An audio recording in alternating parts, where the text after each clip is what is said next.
Nakatanggap ako ng bulaklak kahit di ko naman birthday. Kagabi kasi nagkaroon kami ng konting pagtatalo, aksidente niya akong nasampal. Nakatanggap ako ng bulaklak kahit di naman namin anniversary.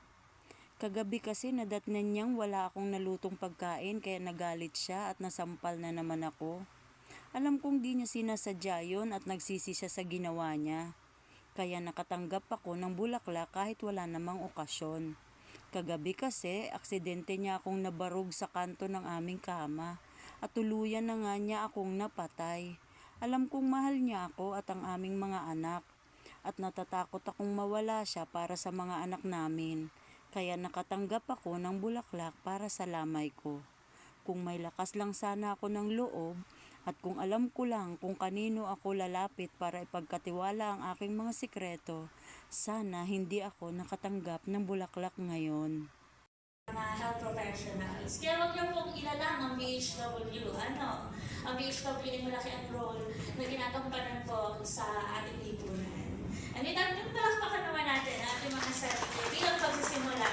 At ang kahalagahan, dahil sabi nga natin, meron tayong WCPP at direkta niyo pong nakakausap o nakakaharap ang ating mga kababaihan, most especially and their children. Namin po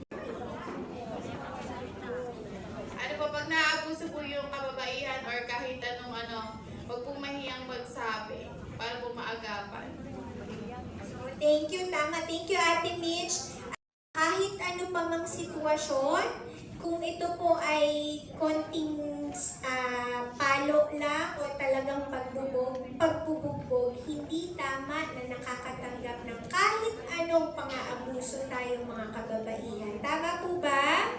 Okay, wag nating gawing normal ang hindi normal. Okay? Sige, so sa ngayon, yay! Yan po ang mensahe na sinasabi ko sa inyo. Manatiling bawal ang bastos sa munting lupa at masigurado po natin na ating napapanatili ang ating safe space.